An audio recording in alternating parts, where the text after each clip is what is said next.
आज रात को मैंने छोटा सा मूल पाठ या थोड़ा सा पढ़ने के लिए चुना है। प्रभु ने चाहा तो वो हमें इसका प्रसंग देगा। संत मत्ती से 13, 24 से 30 और तब मैं 36 से 40 तक भी पढ़ना चाहता हूँ अभी कुछ ही क्षणों में। अब संत मत्ती 13वां अध्याय 24वें पद से आरंभ करके मत्ती के 13वें अध्याय से वचन पढ़े जाने को ध्यान से सुनिए। मेरे वचन असफल हो जाएंगे परंतु उसके नहीं होंगे। Another parable put he forth unto them, saying, the kingdom of heaven is like unto a man which sowed good seed in his field. But while he slept, his enemy came and sowed tares among the wheat and went his way. But when the blades was sprung up, उसने उन्हें एक और दृष्टांत दिया कि स्वर्ग का राज्य उस मनुष्य के समान है जिसने अपने खेत में अच्छा बीज बोया। पर जब लोग सो रहे थे तो उसका बैरी आकर गेहूं के बीज जंगली बीज बोकर चला गया। जब अंकुर निकले और बालें लगी तो जंगली दाने भी दिखाई दिए। इस पर ग्रस्त के दासों ने आकर उससे कहा, हे स्वामी, क्या तूने अपने खेत में अच्छा बीज न बोया था? फिर जंगली दाने के पौधे उसमें कहाँ से आए? उसने उनसे कहा, ये किसी बैरी का काम है। दासों ने उससे कहा, क्या तेरी इच्छा है कि हम जाकर उनको बटोर लें? उसने कहा, ऐसा नहीं, ना हो कि जंगली दाने के पौधे बटोरते हुए उनके साथ गेहूं भी उखाड़ लो। कटनी तक दोनों को एक साथ बढ़ने दो, और कटनी के समय मैं काटने वालों से कहूँगा, पहले जंगली दाने के पौधे बटोर कर जलाने के लिए उनके गट्ठे बांध लो और गेहूं को मेरे खत्ते में इकट्ठा करो। क्या आपने ध्यान दिया? पहले जंगली दाने के पौधे इकट्ठे करो और उनके गट्ठे बांध लो। अब इसे पढ़ते हुए इसमें मेरे लिए कुछ नया था। जब मैं वहाँ कैटलीना पहाड़ की चोटी पर बैठा हुआ था, उस रात्रि प्रार्थना कर रहा था, और तब मैंने सोचा कि मैं वो शब्द कहाँ से इकट्ठे करूँ जिनको कि मैं जो आज रात्रि में बोलना चाह रहा था उसके लिए प्रयोग करूँ। और मैं नीचे गया और मैंने डिस्क्रिपेंसी यानी विरोध का शब्द पाया। इसलिए मैंने शब्द कोश लिया और देखा कि शब्द डिस्क्रिपेंसी यानी विरोध का क्या अर्थ है। और इसका अर्थ विरोध में बोना या प्रतिकूल होना, जैसा कि वेबस्टर कहता है। विरोध में बोना, कुछ भिन्न या जो कुछ भी उपस्थित है उसके प्रतिकूल होना। इस प्रकार मैंने आज रात्रि का मूल पाठ सोचा और मैं इसे विरोध का बीज कहूँगा, और विश्वास करता हूँ कि प्रभु अपने वचन को आशीषित करेगा। अब जैसा कि हम इसकी ओर बढ़ रहे हैं, और हम ये भी जानते हैं कि उसने इसका अनुवाद 36वें पद में किया है और 43 तक, कैसे ये बीज पका। और जबकि हम इस पर हैं, आइए हम इसे भी पढ़ लें। अब 36 में से 43 तक। And when Jesus had sent the multitude away, he went into the house, and his disciples came unto him, saying, Declare unto us the parable of the tares of the field. And he answered and said unto them, He that soweth the good seed is the Son of Man. तब वो भीड़ को छोड़कर घर में आया, और उसके चेलों ने उसके पास आकर कहा, खेत के जंगली दाने का दृष्टांत हमें समझा दे। उसने उनको उत्तर दिया कि अच्छे बीज का बोने वाला मनुष्य का पुत्र है। खेत संसार है, अच्छा बीज राज्य की संतान और जंगली बीज दुष्ट के संतान है। जिस बैरी ने उनको बोया वो शैतान है। कटनी जगत का अंत है और काटने वाले स्वर्गदूत हैं। तो जैसे जंगली दाने बटोरे जाते और जलाए जाते हैं, वैसे ही जगत के अंत में होगा। मनुष्य का पुत्र अपने स्वर्गदूतों को भेजेगा और वे उसके राज्य में से सब ठोकर के कारणों को और कुकर्म करने वालों को इकट्ठा करेंगे और उन्हें आग के कुंड में डालेंगे। वहाँ रोना और दांत पीसना होगा। उस समय धर्मी अपने पिता के राज्य में सूर्य की नाई चमकेंगे। जिसके कान हो वो सुन ले। ये यीशु स्वयं इस दृष्टांत का अनुवाद बता रहा है। इसलिए हम जानते हैं कि अनुवाद का क्या अर्थ है। और जब हम इस बीज बोने और काटने की ओर बढ़ते हैं, अब वो इसका अनुवाद करता है। और तब मैं विश्वास करता हूँ कि यीशु ये दृष्टांत अपने दिनों में बोल रहा था, परंतु इसका अर्थ जगत के अंत से था या युग के अंत से, जो कि ये दिन हैं। और मैं विश्वास करता हूँ कि ये छोटा सा मूल पाठ आज रात्रि हम जिस घड़ी में रह रहे हैं बिल्कुल उपयुक्त है, क्योंकि यीशु ने यहाँ विशेष रूप से कहा है इकट्ठा करना इस जगत के अंत में होगा। गेहूं को इकट्ठा करना ये जब होगा जब अंत होगा, और जंगली पौधों को इकट्ठा करना और उन्हें जलाना भी, और गेहूं को लेकर राज्य में। और मैं विश्वास करता हूँ कि ये इसी प्रकार था। और एक और वचन मुझे इस तरह के विश्वास की अगुवाई करता है। मैंने ये यहाँ लिख रखा है, मत्ती 24:24 है, जहाँ ये कहा गया है कि बीज के विषय में बातचीत कर रहा है, विरोध का बीज। यीशु ने कहा वे दोनों आपस में इतने मिलते जुलते होंगे कि यदि हो सके तो चुने हुओं को भी धोखा दे दें। लगभग एक ही जैसे वचन में जहाँ दूसरी जगह ये लिखा हुआ है कि वर्षा धर्मी और अधर्मी दोनों पर गिरती है। मुझे अपना पहला अनुभव याद है जब मैं कभी पहली बार पेंटिकॉस्टल लोगों के बीच में आया था। मैं मिशवाका इंडियाना में था और मैं एक बड़ी बेदारी सभा में था, लगभग ऐसा ही एक विशाल हॉल जहाँ पर उत्तर और दक्षिण एक साथ जमा थे। उन अलगाव के दिनों के कारण उन्हें वहाँ मिलना पड़ा। वहाँ पेंटिकॉस्टल भाइयों के दो महान प्रकार थे। मैंने उनके विषय में कभी नहीं सुना था या इससे पहले उनसे मिला था। पहली बार मैंने कभी जब अन्य भाषा बोलते सुना, और बेदारी सभा की अंतिम पंक्ति में मैं, जो कि उनके बीच में सदस्य नहीं था, मैं एक नवयुवक बैप्टिस्ट सेवक था, मैं सबसे पीछे बैठा हुआ था। और मुझे याद है कि मैंने पहली बार किसी को अन्य भाषा में बोलते हुए सुना था। मुझे तो ये मालूम भी नहीं था कि ये सब क्या था। और विशेषकर ये दोनों पुरुष सामने बैठे थे, एक अन्य भाषा में बोलता था और दूसरा उसका अनुवाद करता था जो उस व्यक्ति ने बोला। वहीं तभी मैंने अपनी बाइबल का गहन अध्ययन जितना मैं कर सकता था करना आरंभ किया, और मैंने पाया कि ये तो वचन के अनुसार था। ये तो ठीक जो वचन था पवित्र आत्मा करेगा। ठीक है, एक दिन के बाद उस रात्रि में मेरे हृदय में बहुत हलचल रही थी। मैं मक्का के खेत में सोया। मेरे पास इतना पैसा नहीं था कि मैं अपने लिए पलंग लेता। मेरे पास केवल इतना पैसा था कि मैं घर पहुंच जाता। और मेरे पास 1-2 दिन के पहले के गोल वाले शक्करपारे थे या रोल मेरे नाश्ते के लिए थे, और मुझे उनके साथ खाने के लिए निमंत्रण था, परंतु डालने के लिए मेरे पास पैसे नहीं थे। उन दिनों में तंगी थी, 1933 में, इसलिए तंगी का समय चल रहा था। और इसलिए मैंने सोचा ठीक है, मैं उनके साथ खाना नहीं चाहूंगा, परंतु मैं ये जानना चाहता था कि उनके पास क्या है। उनके पास कुछ था जो मेरे पास नहीं था। इस प्रकार अगली प्रातः उन्होंने मुझसे कहा सारे सेवकगण मंच पर आ जाएं और स्वयं केवल अपना परिचय दें, आप कौन हैं, कहाँ से हैं। बस मैंने इतना कहा, विलियम ब्रनम, प्रचारक, जेफरसन विले, और बैठ गया। और उस समय मंच पर मैं सबसे छोटी आयु का सेवक था। और अगले दिन उन्होंने मुझे मंच पर बोलने के लिए बुलाया, और जब मैं बोल चुका उसके बाद, क्यों हमारा एक महान समय था, और तब मैं विभिन्न लोगों से मिला जिन्होंने मुझे अपने गिरजे में बोलने के लिए आमंत्रित किया। तब उसके बाद मैंने किसी कारण से सोचा यदि मैं उन दोनों मुख्य व्यक्तियों से मिल सकूं जो अन्य भाषा बोल और उसका अनुवाद कर रहे थे। ये बात मेरे हृदय में ज्वलित हो रही थी। मैं इसके लिए बहुत बेचैन था। अच्छा, जैसा कि मैंने आपको आरंभ में ही बताया, एक छोटा सा वरदान जो आपको मिलता है, आप जानते हैं वरदान और बुलाहट बिना प्रायश्चित के मिल जाते हैं। ये आपके साथ सारे जीवन भर बने रह सकते हैं। देखिए, यदि ये परमेश्वर के वरदान है तो आप इन्हीं के साथ जन्म लेते हैं। इसलिए जब से मैं छोटा बालक था ये मेरे साथ सदा होता रहा। वे लोग जो मुझे जानते हैं मेरे सारे जीवन को, वे जानते हैं कि ये सत्य है। ठीक है, यदि मैं ये सोचूं, उस समय में ये नहीं जानता था कि ये क्या था। इसे दर्शन कहा, मैं तो नहीं जानता था कि ये क्या था, परंतु मैंने सोचा काश मैं उनसे भी कभी बातें कर पाऊं।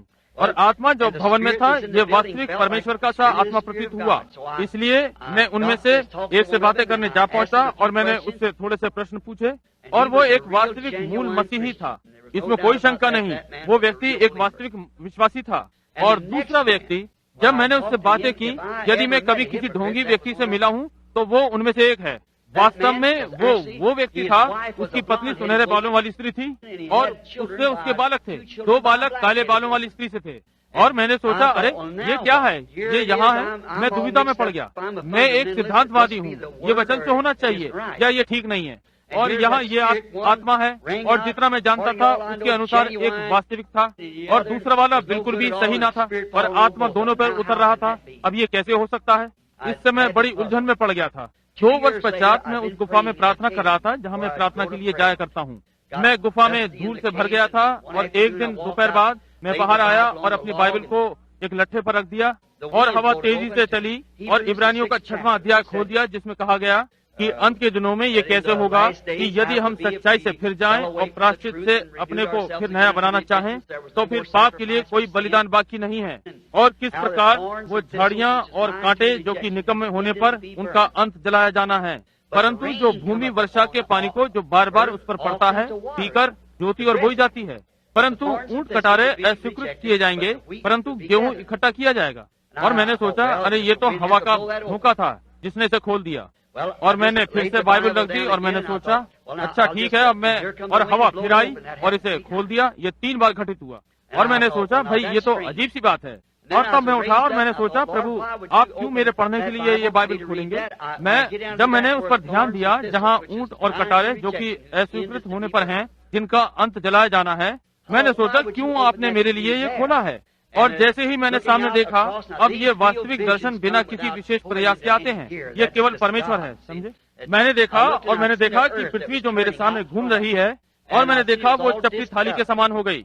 वहाँ एक व्यक्ति श्वेत वस्त्र पहने गेहूं बोता चला गया और उसके पृथ्वी की गोलाई पर से चले जाने के पश्चात एक व्यक्ति निकल कर आया जो देखने में डरावना था और वो काले वस्त्र पहने हुए था और वो कड़वे दाने सारे स्थान पर बखेर रहा था। वे दोनों एक साथ उगकर आए और जब वे उगे वे दोनों प्यासे थे क्योंकि वर्षा की आवश्यकता थी, और प्रत्येक ऐसा लग रहा था कि अपने सर को झुकाए प्रार्थना कर रहा था प्रभु वर्षा भेज वर्षा भेज।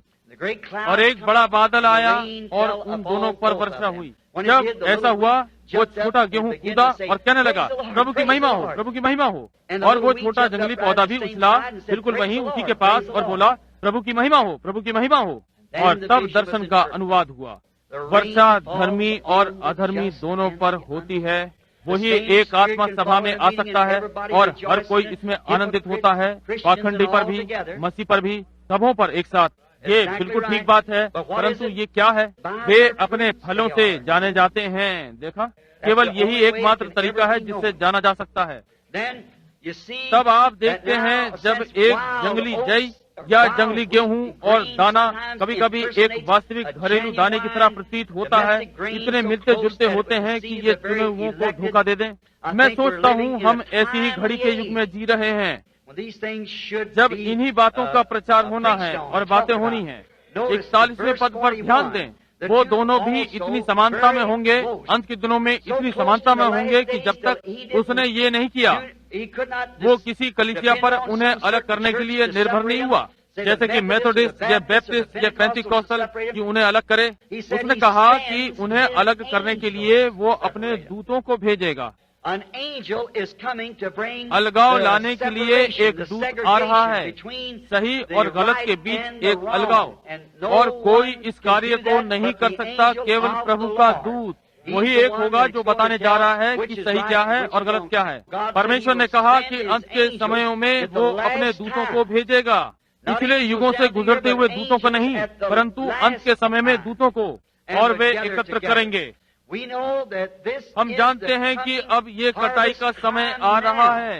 अब एक दूत का सही अनुवाद संदेशवाहक है, और हम देखते हैं कि 7 कलीसियाओं के 7 दूत हैं, और अब कलीसियाई युगों में से होते हुए नहीं। ध्यान दें, उसने किसको कहा कि बीज बोने वाले थे, और ये भी कि बीज क्या था। एक वो जो परमेश्वर का पुत्र था जो बीज बोता हुआ निकला, और शत्रु उसके पीछे से आया जो कि शैतान था, और विरोध का बीज बोया सच्चे बीज के बोने के बाद। अब मित्रों, जब से हमारा संसार है ये बात हर युग में घटित हुई, बिल्कुल यही आरंभ से, यही हर प्रकार से इसने बिल्कुल उसी चीज को आरंभ किया। अब उसने कहा परमेश्वर का बीज परमेश्वर का वचन है। यीशु ने एक विशेष स्थान पर कहा है कि वचन बीज है, और प्रत्येक बीज अपने ही प्रकार का फल उत्पन्न करेगा। और अब यदि मसीह परमेश्वर की संतान, राज्य की संतान परमेश्वर का बीज हो गए, तो उन्हें परमेश्वर का वचन होना चाहिए। परमेश्वर का वचन जिस युग में वे रह रहे हैं प्रकट हुआ, उस युग के लिए प्रतिज्ञा किया हुआ वचन परमेश्वर ने आरंभ में अपना वचन दिया और प्रत्येक युग का एक बीज है, उसका समय, उसकी प्रतिज्ञाएं हैं। अब जब नूह दृश्य में आता है, वो परमेश्वर का बीज था उस युग के लिए, परमेश्वर का वचन। जब मूसा आया, वो नूह के संदेश के साथ नहीं आ सकता था, वो काम नहीं करेगा, क्योंकि वो उस समय परमेश्वर का बीज था। तब जब मसीह आया तो वो नूह या मूसा के युग में नहीं आ सकता था। एक कुंवारी को गर्भवती होना था, क्योंकि वो उसका समय था, और वो एक पुत्र जनी, और वो मसीहा होगा। अब लूथर के युग, वेस्ली के युग, मेथोडिस्ट के युग में रहते हुए निकल चुके हैं, सारे युगों से होते हुए, और ये पेंटिकॉस्टल युग है। और प्रत्येक युग को वचन की एक प्रतिज्ञा दी गई, और उस युग के लोग जिन्होंने प्रतिज्ञा किए हुए वचन को प्रकट किया, वो उस काल या युग का बीज थे। जैसा कि यहाँ जो यीशु ने कहा, उसके अनुसार वे राज्य की संतान हैं। ये ठीक बात है। पवित्र आत्मा का प्रकटीकरण उसके राज्य के बीज की संतानों के द्वारा उस युग में कार्य कर रहा है। ध्यान दें, जंगली पौधे, वो था शत्रु, शैतान, जिसने विरोध या विरोध का बीज बोया। वही था जो इस भयानक काम को करने का दोषी था। शैतान ने आरंभ से ही अपना बीज बोया। जब परमेश्वर ने मनुष्य जाति की पहली फसल इस धरती पर उगाई, निश्चय ही आदम, जैसा कि तब तक नहीं जान पाया था कि वहाँ एक सत्य का ज्ञान था और सही और गलत का, जैसा कि वो तब तक उस पर नहीं पहुँचा था। परंतु हम पाते हैं परमेश्वर ने अपने बालकों को उनकी रक्षा के लिए अपना वचन दिया। हमारे पास परमेश्वर के वचन को छोड़ और कोई रक्षा का ढंग नहीं है। यही हमारा रक्षक है। कोई बम नहीं, कोई शरण स्थान नहीं, कोई छिपने का स्थान नहीं, एरिजोना का नहीं, या कैलिफोर्निया या कहीं और ये है। हमारे पास केवल एक ही रक्षक है, और वो वचन है। और वचन देहधारी बना और हमारे बीच में वासा किया, जो कि यीशु मसीह है। केवल वही हमारी रक्षा है। उसमें होते हुए हम सुरक्षित हैं। से विश्वासी का पाप भी नहीं गिना जाता। क्या आप ये जानते हैं? वो जो परमेश्वर से उत्पन्न हुआ पाप कर ही नहीं सकता, वो पाप कर ही नहीं सकता। समझे? ये गिना भी नहीं जाता। क्यों? दाऊद ने कहा, धन्य है वो पुरुष जिसके पाप परमेश्वर ना गिने। जब आप मसीह में होते हैं तो आप में पाप करने की इच्छा नहीं होती। उपासक जो एक बार शुद्ध हो चुका, उसके पास पाप करने का विवेक ही नहीं होता, आपकी इच्छा ही नहीं होती। अब संसार के लिए आप पापी हो सकते हैं, परंतु परमेश्वर के लिए आप नहीं हैं, क्योंकि आप मसीह में हैं। जब आप किसी पाप रहित में हैं, तो आप पापी कैसे हो सकते हैं? और परमेश्वर केवल उसे देखता है जिसमें कि आप हैं। अब ये कटनी का समय है। आरंभ में जब परमेश्वर ने अपना बीज पृथ्वी पर बोया और उसे अपनी संतानों के हृदय में दिया, अपने परिवार में, कि उस वचन का पालन करें जो कि केवल वही उनका रक्षक था। उस वचन का पालन करें। अब यहाँ ये शत्रु अंदर आता है और उस बाड़े को विरोध के बीज के बोने के द्वारा तोड़ता है, जो कि परमेश्वर के वचन के विरुद्ध है। यदि आरंभ में ये विरोध था, तो ये अब भी है। कोई भी चीज जो परमेश्वर के वचन में मिलाई जाती है, वो अब भी विरोध का बीज है। मैं इसकी चिंता नहीं करता कि वो बात कहाँ से आई है। यदि वो किसी संस्था से आई, यदि वो किसी सेना सूत्र से आई है, यदि वो राजनीतिक शक्ति से आई है, कोई भी चीज जो परमेश्वर के वचन से मेल नहीं रखती, वो विरोध का बीज है। जब कोई व्यक्ति खड़ा होकर कहता है कि वो सुसमाचार का प्रचारक है और कहता है कि आश्चर्य कर्मों के दिन बीत गए, तो वो विरोध का बीज है। जब एक व्यक्ति खड़ा होकर कहता है कि वो एक सेवक, एक पास्टर या रखवाला कहीं किसी कलीसिया का है, और ये विश्वास नहीं करता कि हर बिंदु में यीशु मसीह एक सा है, भौतिक शरीर को छोड़, कल, आज और सर्वदा एक सा है, तो वो विरोध का बीज है। जब वो कहता है आश्चर्य कर्म और प्रेरिताई युग समाप्त हो गया है, तो वो विरोध का बीज है। जब वह कहते हैं कि दिव्य चंगाई जैसी कोई चीज नहीं है, तो ये विरोध का बीज है। और संसार इससे भरा हुआ है। ये भीड़ बनकर और गेहूं को अवरुद्ध कर देता है। हम देखते हैं कि पहले विरोध का बीज बोने वाले की छाप शैतान था, और हम जानते हैं कि ये उत्पत्ति 1 में था। और हम पाते हैं कि मत्ती की पुस्तक के 13वें अध्याय में यीशु अब भी उसके किसी भी वचन विरोधी को शैतान का चिन्ह कहता है।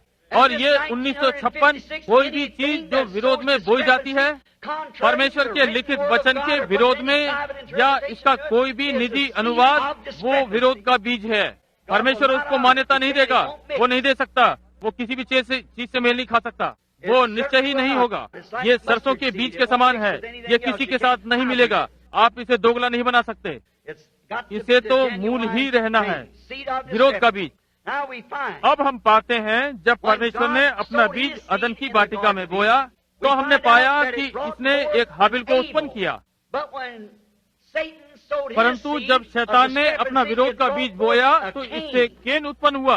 एक से एक धार्मिक उत्पन्न हुआ, एक से एक अधर्मी उत्पन्न हुआ, क्योंकि हवा ने विरोधी का वचन सुना था, परमेश्वर के वचन के विरुद्ध, और इससे पाप की गेंद वहाँ से लुढ़कनी आरंभ हुई और तब से ही लुढ़क रही है।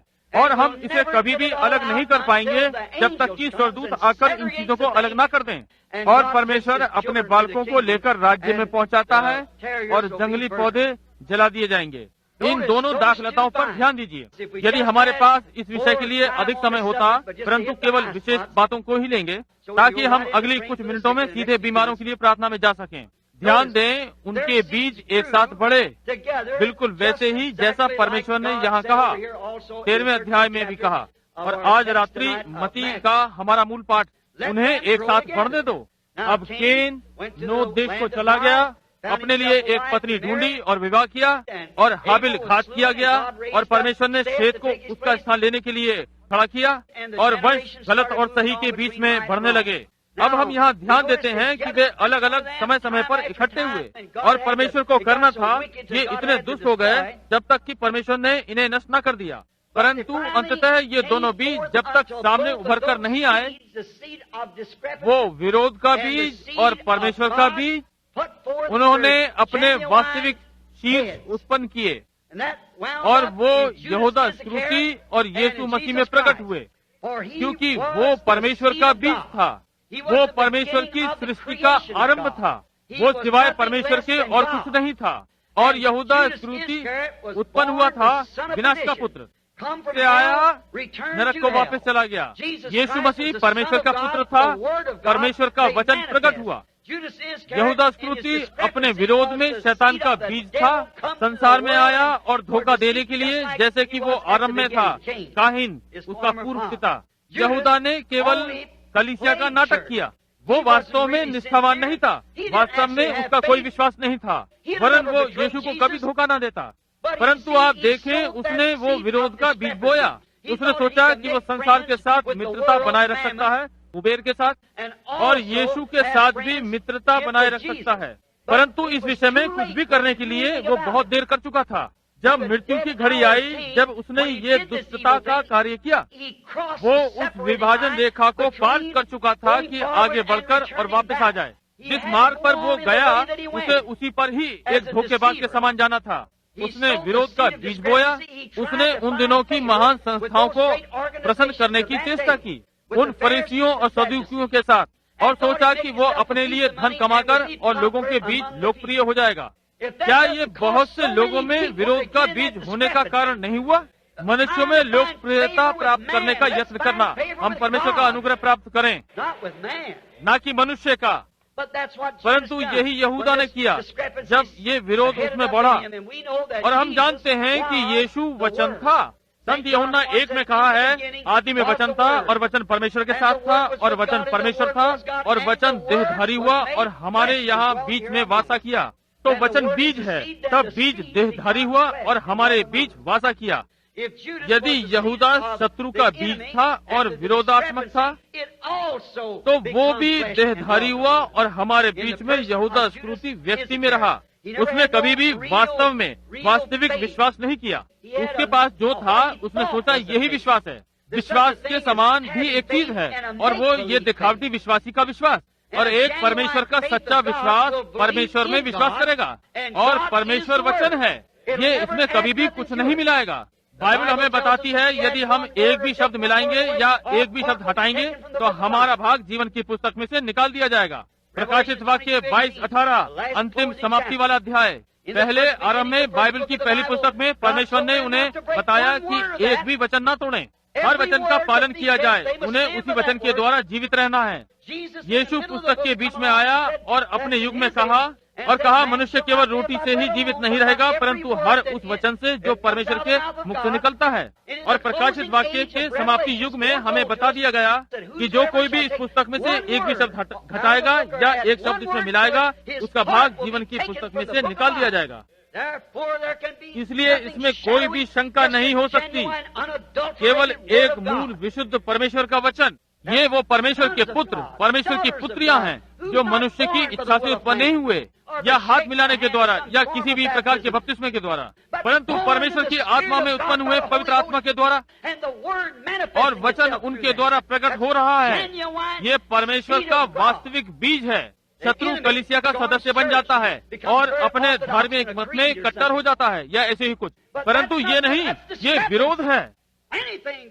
कोई भी चीज जो उस मूल सत्य परमेश्वर के वचन में अवरोध उत्पन्न करती है। और हम कैसे जान जाते हैं?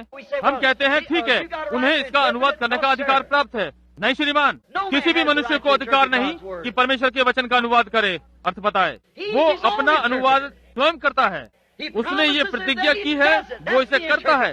यही इसका अनुवाद है। जब वो प्रतिज्ञा करता है तो उसको पूरा करता है। यही इसका अनुवाद है।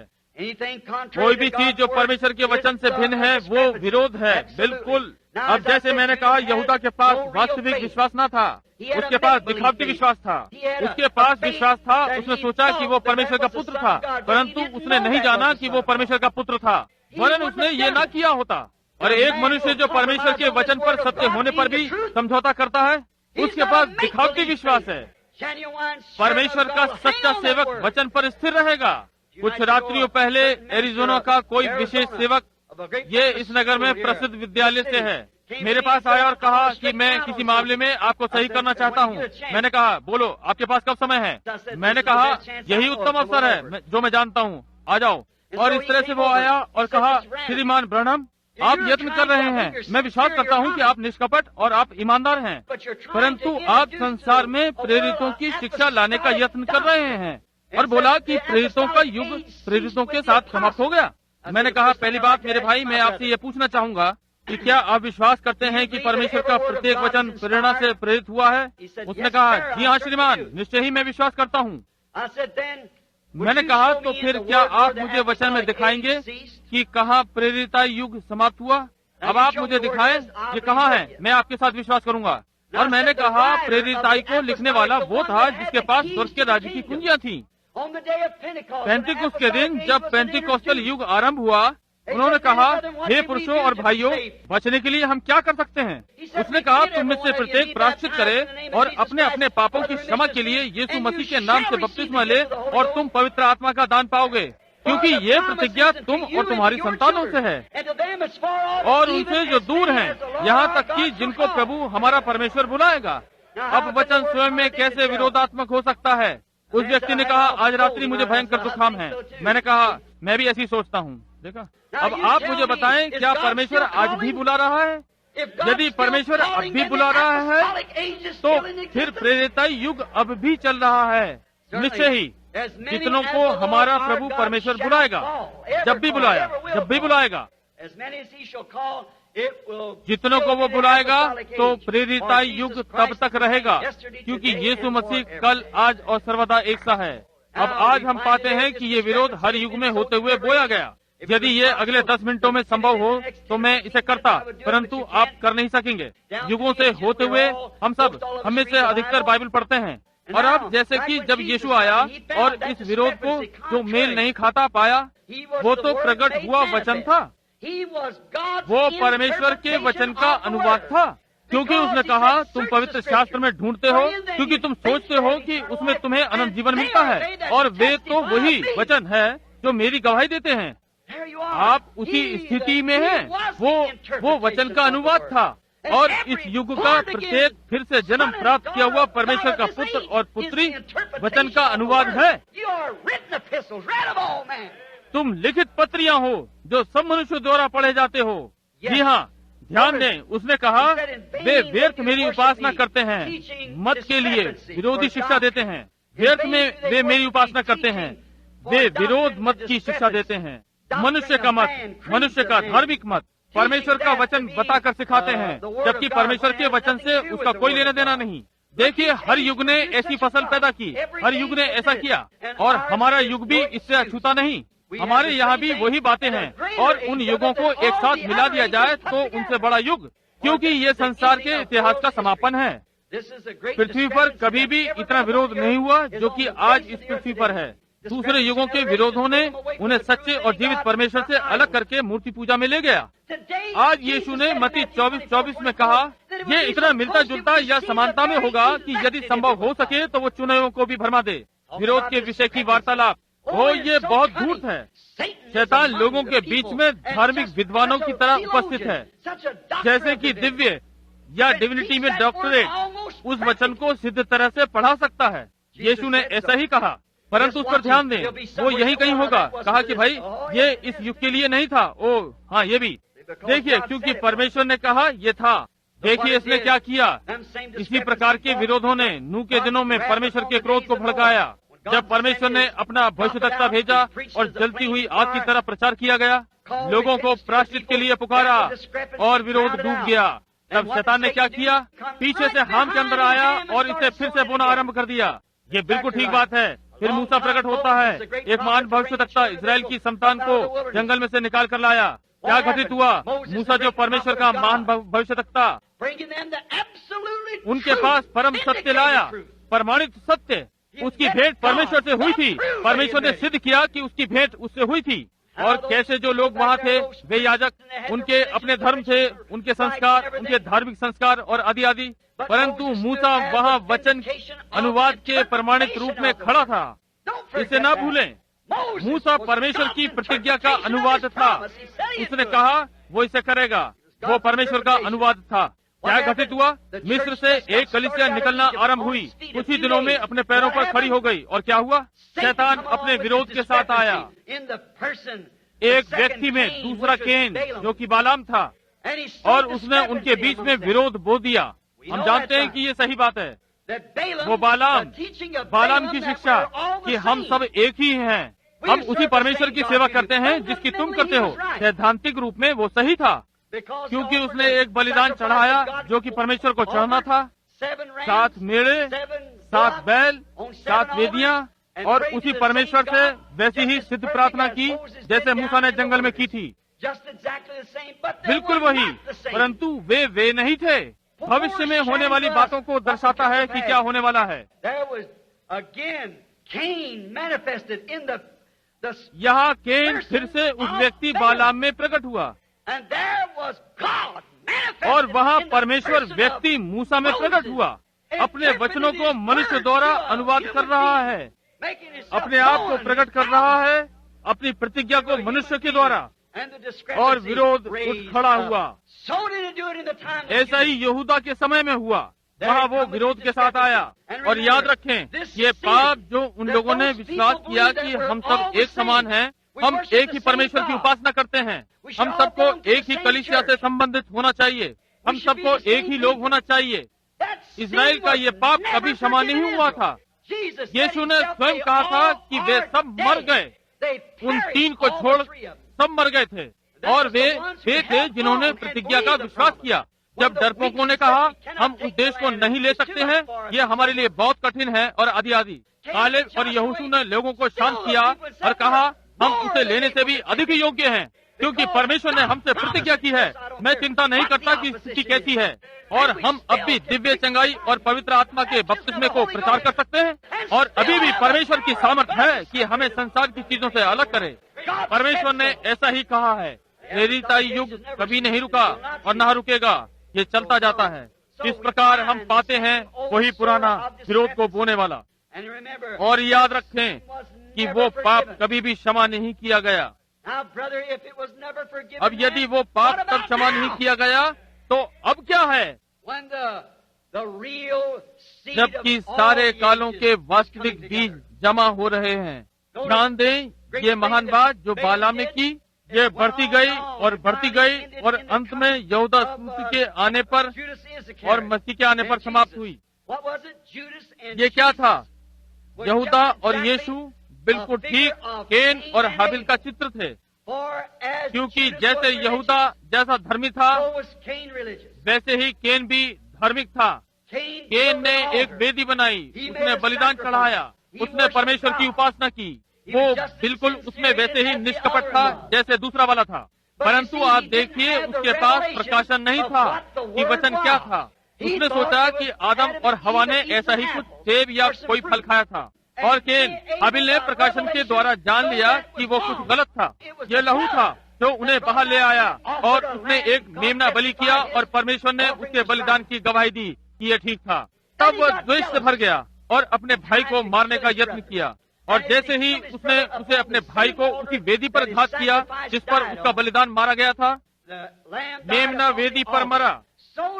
इसी प्रकार यहूदा स्क्रूती ने यीशु मसीह को परमेश्वर की वेदी पर घात किया, और जैसे केन ने हाबिल को घात किया ऐसे ही उसे किया, क्योंकि केन विरोध का बीज था। और इसी प्रकार बालाम था, किराए का भविष्यद्वक्ता, एक व्यक्ति जिसे अच्छी प्रकार से मालूम होना चाहिए था, और परमेश्वर ने उसे चिन्हों और आश्चर्य कर्मों से चेतावनी दी, और यहाँ तक कि गधी अन्य भाषाओं में बोली,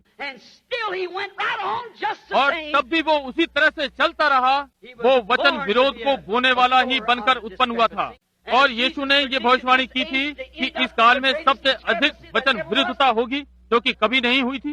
लौदीकिया कलीसियाई काल गुनगुना है, इसने उसे कलीसिया से बाहर कर दिया है। ये इसको छोड़ और क्या हो सकता है सिवाय उस विरुद्धता के। निश्चय ही ये है, ये इस युग में समाप्त होती है, और ये केन और हाबिल फिर से कैलवरी पर थे। अब ध्यान दें, जैसे ही यीशु चला गया, स्वर्ग को चला गया, पवित्र आत्मा वापस भेजा गया।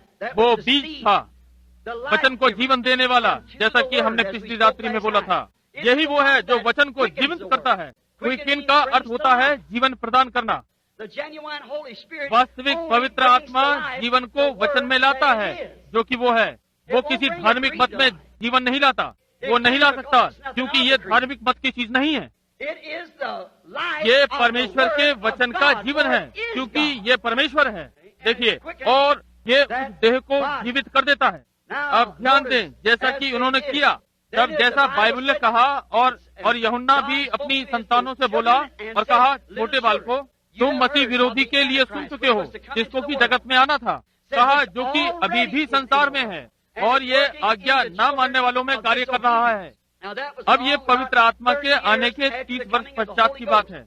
हम पाते हैं जब पवित्र आत्मा आता है, वो वास्तविक बीज को वो वास्तविक जीवन देने वाला, तब यहाँ वो विरोध भी फिर से आता है। और ध्यान दें, ये बढ़ता चला गया। वास्तविक वचन प्रमाणित हो चुका था। पुराने भविष्यद्वक्ताओं ने परमेश्वर के वचन को सत्य प्रमाणित किया जैसे जैसे वे गए। यदि कभी किसी ने नीसियन सभा को पढ़ा है या नीसियन सभा से पहले खूनी राजनीति के वे 15 दिन, जब उन रोमी लोगों का झुंड वहां गया और उस कलीसिया में से नामधारी कलीसिया बनाने की चेष्टा की, पेड़ की खाल लपेटे और साग पात खाने वाले भविष्यद्वक्ता आए और उस वचन का पक्ष दिया, परंतु इससे क्या हुआ? ये केन की तरह ही होना था, ये हाबिल की तरह ही होना था, एक को तो मरना ही था। जिससे यही हुआ, लोगों के बीच में वचन का प्रभाव समाप्त हो गया। वचन को मतदान द्वारा बाहर निकाल दिया और विरोधी मत सिद्धांतों को प्राचीन कैथोलिक कलीसिया ने ले लिया। उन्होंने पोप बना लिया, उन्होंने बिशप बना लिया, उन्होंने ये वो बहुत सारी चीजें मिला ली। उन्होंने पतरस के सच्चे वास्तविक अर्थ को हटा दिया, मरियम का और बाकी बची चीजों को, और मूर्तियां बना ली, और कुछ नहीं बनाया, केवल पागन रीति रिवाजों में से एक कहलाने वाला मसीही धर्म। ये क्या था? विरोध का बीज और संस्थागत हुआ। पृथ्वी पर पहली बार एक कलीसिया संस्थागत हुई। ये क्या था? विरोध का बीज बोना आरंभ हुआ, कुछ मिलाना और कुछ घटाना। किसने सुना है कि बाइबल में शुक्रवार का मांस नहीं खाना है? बाइबल में किसने सुना है कि डुबाकर बपतिस्मा देने के स्थान में कुछ छिड़कना है? किसने इन बातों को सुना है? मरियम की जय या ऐसा ही कुछ? किसने इन प्रोटेस्टेंटों की सड़ी गली इन बातों को सुना है? केतली कढ़ाई को काला नहीं कह सकती। ठीक है, थोड़ा सा दोषी सारी बातों का दोषी है। किसने सुना है कि परमेश्वर संस्थाओं से व्यवहार करता है? मुझे एक बार भी दिखाइए कि कोई भी संस्थागत होकर कभी भी जीवित रहा हो। वे तुरंत मर गए और फिर कभी नहीं उठ सके। ये समय है कि कुछ घटित हो। ये परमेश्वर का समय है कि वो कुछ करे। इसने लोगों के बीच से प्रभाव को समाप्त कर दिया। यही बात आज हुई है। वे प्रभाव को समाप्त करते हैं। कहते हैं ओ उन पवित्र शोर मचाने वालों का झुंड, यहाँ उनके लिए कुछ नहीं है। और क्यों? ये विरोध है। वचन से आमना सामना कीजिए और देखिए कि ये क्या है। देखिए, यदि परमेश्वर अपने वचन को स्वयं अनुवाद करता है, परमेश्वर सामर्थ्य है कि इन पत्थरों से इब्राहिम के लिए संतान उत्पन्न करे। उन प्रारंभिक मसीहों के द्वारा वचन पूरी तरह से प्रमाणित किया गया था।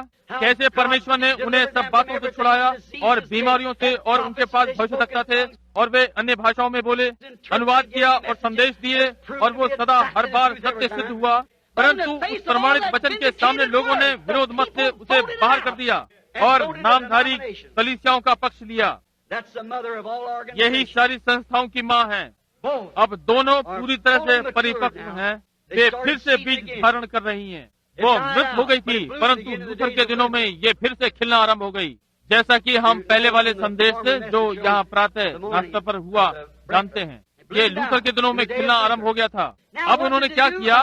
तुरंत ही उस महान पुरुष के मर जाने के पश्चात उन्होंने संस्था बनाना आरंभ कर दी। ये खिल गई। और फिर से जॉन वेस्ली के दिनों में, जब वे एंग्लिकन अपनी अनंत सुरक्षा के साथ और हर चीज बंद कर एक स्थान पर इकट्ठी हो गई जो अधिकतर विश्वव्यापी थी, और क्या घटित हुआ? परमेश्वर ने जॉन वेस्ली नामक व्यक्ति को खड़ा किया और सब चीजों को समाप्त कर दिया। और जैसे ही वो मरा, वो और एस्बरी और वे क्या हुआ? वे संस्थागत हो गए। और अब आप सब प्रकार के मेथोडिस्ट पाते हैं। तब एक आया या दूसरा, एलेक्जेंडर कैम्पबेल, जॉन स्मिथ और बहुत से। अंत में पेंटिकॉस्टल आए, इन सब में से निकले। फिर क्या हुआ? वो बहुत अच्छे चले। तुम्हें किसने रोका? तुम वापस उसी कीचड़ में चले गए जिसमें से निकल कर आए थे। उसी ढलान पर वापस चले गए, वापस उसी विरोध में चले गए और संस्था बना ली। तुम्हें वचन पर समझौता करना पड़ा, और हर बार परमेश्वर कुछ ऐसा नया भेजता है कि तुम उसे ग्रहण नहीं कर सकते। ये ठीक बात है। फिर से विरोध। और ध्यान दें, जैसे मैंने उस दिन कहा था कि पहले छोटा सा पत्ता इस जड़ में से निकला, बढ़कर पत्तियों में आया और कुंदनी में आया, और फिर से बालों में आया और बाहर आया। वो गेहूं का छोटा सा भूसा स्वयं में लगभग उसी दाने के समान लगता है। और हमने सोचा यही था, परंतु जब आप उसे खोलते हैं तो वहाँ दाना बिल्कुल नहीं है। ये केवल उस दाने की सहायता के लिए है जिससे वो बढ़े, और ये भी मर जाता है और इसमें से जीवन निकल जाता है और दाने में चला जाता है। ध्यान दें, इसलिए वो कलीसियाओं को कहते हैं जो बोई गई। आज हम पाते हैं कि हमारे कहलाने वाली कलीसियाएं, यहाँ तक कि हमारी पेंटिकॉस्टल भी हमें संतुष्ट नहीं कर सके। हम बाहर निकल गए, हमें अपने ही झुंड बनाने पड़े। हर चीज निकल कर आई, हमें ये लेना पड़ा, हमें ये लेना पड़ा, हमें दूसरा झुंड बनाना पड़ा। और ये व्यक्ति उठ खड़ा हुआ और कहा वो सफेद बादलों पर आ रहा है। दूसरा कहता है ओ वो सफेद घोड़े पर आ रहा है। ठीक है, हम दो झुंड बनाएंगे। देखिए ये क्या है? विरोध को बोना।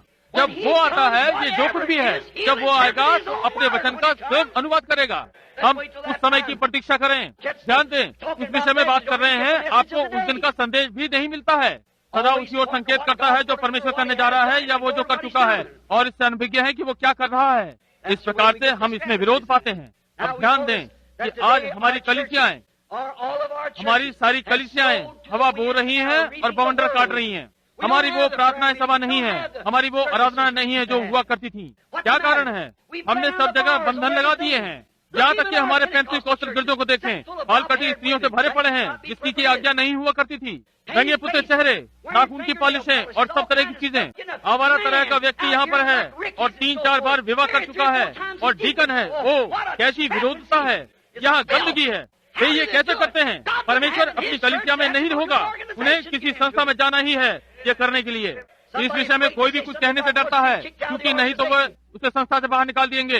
परमेश्वर हमें एक ऐसा व्यक्ति दे जो किसी चीज से न जुड़ा हुआ हो, केवल परमेश्वर से और उसके वचन से वो इसके विषय में सत्य बताएगा। बिल्कुल यही है जिसकी हमें आवश्यकता है। हमने क्या किया है? विरोध बोया है। हमने वायु को बोया और अब बवंडर काट रहे हैं।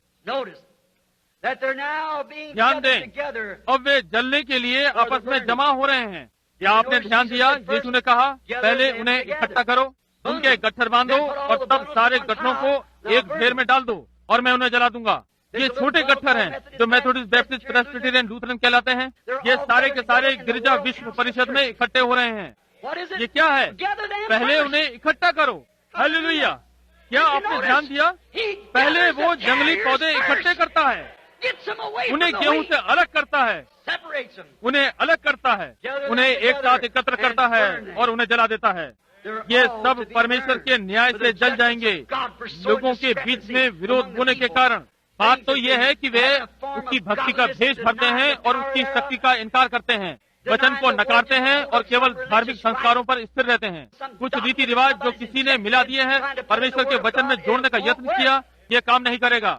ये केवल वचन विरोध है। मैं आज चिल्लाता हूँ जैसे कि बहुत समय पहले आमोस भविष्यद्वक्ता चिल्लाया था। जब वो उस नगर में आया तो बोला, मैं भविष्यद्वक्ता नहीं हूँ, न ही भविष्यद्वक्ता का पुत्र, परंतु यदि सिंह भाड़ेगा तो कौन न डरेगा। उसने कहा, जब परमेश्वर बोलता है तो कौन भविष्यवाणी न करेगा। उसने पीढ़ियों पर न्याय की भविष्यवाणी की, कहा कि वही परमेश्वर जिसकी सेवा का तुम दावा करते हो तुम्हें नष्ट कर देगा। आप इसे टेप पर अंकित कर दें और आप याद रखें, वही परमेश्वर जो ये लोग जो इस बड़ी कटाई के लिए विश्व गिरजा परिषद में एकत्र हो रहे हैं, और आपको इसमें मिलने के लिए जाना पड़ेगा। आप इसके बाहर नहीं रह सकते, या फिर आपको व्यक्तिगत तौर पर इससे बाहर निकलना पड़ेगा, या फिर आप इसमें जा रहे हैं। इसमें कोई बीच का मार्ग नहीं है। ये पशु की छाप होगी। कोई मनुष्य खरीद या बेच नहीं सकता जब तक कि उस पर पशु की छाप ना हो या उसमें विरुद्धता ना हो। अब इससे अलग रहें, इससे बाहर निकलकर भाग जाओ, इससे परे रहो। वही परमेश्वर जिसकी सेवा का ये दावा करते हैं, इन्हें नष्ट कर देगा। प्रेम का वो महान परमेश्वर कौन? कहा कि ठीक है, यीशु ने प्रार्थना की कि हम सब एक हो जाएं। तब उसने ये भी कहा, दो मनुष्य एक साथ कैसे चल सकते हैं जब तक कि वे आपस में सहमत ना हो। उसने कहा, एक जैसे कि वो और पिता एक हैं, और पिता वचन था और वो वचन प्रकट हुआ। वो पिता के साथ एक था, क्योंकि वो परमेश्वर की प्रतिज्ञा के वचन का प्रकटीकरण था। और ऐसा ही अब है या किसी और दिन में भी। यह श्रीमान परमेश्वर एक है, वो हमें भी एक ही चाहता है। ये कैसे एक हो सकता है? ये वाला कुंवारी वाले जन्म का इनकार करता है और ये दिव्य चंगाई का इनकार नहीं करता, और ये वो है, ये सब एक ही में इस प्रकार से। उनमें से कुछ परमेश्वर पर ही विश्वास नहीं करते। ये विश्वास नहीं करते कि वो परमेश्वर का पुत्र था। ये विश्वास करते हैं कि वो यूसुफ का पुत्र था, जो कि परमेश्वर का पुत्र कहलाया। निश्चय ही ये दोनों जुड़वा भाई लूथरन और जंगली ये विश्वास करते हैं कि वो तो केवल एक भला मनुष्य था। क्रिश्चियन साइंस वालों ने कहा वो एक भविष्यद्वक्ता था, केवल एक साधारण मनुष्य। वो दिव्य नहीं था। क्यों? यदि वो दिव्य नहीं था तो वो संसार का सबसे बड़ा धोखेबाज है जो कभी हुआ हो। वो परमेश्वर था या फिर कुछ नहीं था। वो दिव्य था। वो स्वयं में परमेश्वर था जो हमारे बीच देहधारी हुआ। एक व्यक्ति परमेश्वर का पुत्र, निश्चय ही वो यही था। अब हम देखते हैं कि विरोधता अंदर आ गई। हम जानते हैं कि वो यहाँ है, वो इसका इनकार नहीं कर सकता। वो प्रभु जरा ध्यान दें, वो उस झुंड को नष्ट कर देगा जो ये दावा करते हैं कि वे परमेश्वर की सेवा कर रहे हैं। आप इस पर ध्यान दें। परमेश्वर ने अपना बीज बोया। अब मैं बंद कर रहा हूँ क्योंकि अब प्रार्थना पंक्ति का समय हो गया है। परमेश्वर ने अपना बीज बोया और उसका बीज मसीह है। मैं कुछ ही रात्रियों में ये प्रचार करने जा रहा हूँ। परमेश्वर ने कहाँ अपना नाम रखने का निर्णय लिया है। प्रभु ने चाहा तो हो सकता है किसी एक नाश्ते पर जब मेरे पास थोड़ा अधिक समय होगा। देखिए, केवल वही एक बच निकलने का मार्ग है। वही केवल एक सच्चा सामर्थी है। वही केवल एक सच्चा परमेश्वर है। उसे छोड़ और कोई नहीं है। उसने कहा केवल मैं ही परमेश्वर, अकेला परमेश्वर हूँ। यीशु ने कहा आज्ञा ये है, हे इस्राएल सुन, मैं तेरा प्रभु परमेश्वर केवल एक ही परमेश्वर हूँ। मैं वही हूँ। तुम क्यों दूसरे की राह देख रहे हो? दूसरा आएगा। मैं अपने पिता के नाम से आया हूँ और तुम मुझे ग्रहण नहीं करते, परंतु जब कोई अपने नाम से आएगा और तुम उसे ग्रहण कर लोगे। और ये उन्होंने नीसिया में किया। क्या आप एक मसीह हैं? मैं बैप्टिस्ट हूँ। क्या आप एक मसीह हैं? मैं पेंटिकॉस्टल हूँ। क्या आप एक मसीह हैं? मैं मेथोडिस्ट हूँ। एक दूसरा नाम। परंतु जब वो ये उस नाम की बात आती है यीशु मसीह के, तो वे इससे इतना दूर भाग जाते हैं जितना वो भाग सकते हैं। वे इससे कोई मतलब नहीं रखना चाहते, क्योंकि वो वचन है और वचन अपने आप को घोषित करता है। ध्यान दें कि बच निकलने का केवल एक ही मार्ग है, वो शैरोन का गुलाब है। बाइबल ने कहा कि वो था। परमेश्वर की हर उपाधि बाइबल में यीशु से संबंधित है। वही अल्फा और ओमेगा, आरंभ और अंत था। वो जो था, जो है और आएगा, दाऊद का मूल और वंश है। मूल और वंश दोनों ही है। भोर का तारा, शैरोन का गुलाब, हाथी की लिली, अल्फा ओमेगा, पिता पुत्र पवित्र आत्मा, सब यीशु मसीह में है। वो यहोवा परमेश्वर का देह में पूर्ण प्रकटीकरण हमारे बीच में वासा करने के लिए था। वो बिल्कुल यही था। वो शैरोन का गुलाब था। उन्होंने शैरोन के गुलाब के साथ क्या किया? उन्होंने उसे दबाया, मसला, ताकि उस गुलाब में से सुगंध बाहर निकले। एक सुंदर गुलाब को मसला ही जाना था कि उस गुलाब में से सुगंध बाहर निकले, और वो एक सुंदर जीवन था। उस जैसा जीवन कभी नहीं हुआ, परंतु उसे कलवरी पर कुचला जाना ही था। देखिए, उन्होंने शेरोन के गुलाब का अभिषेक लेकर हारून पर डाला।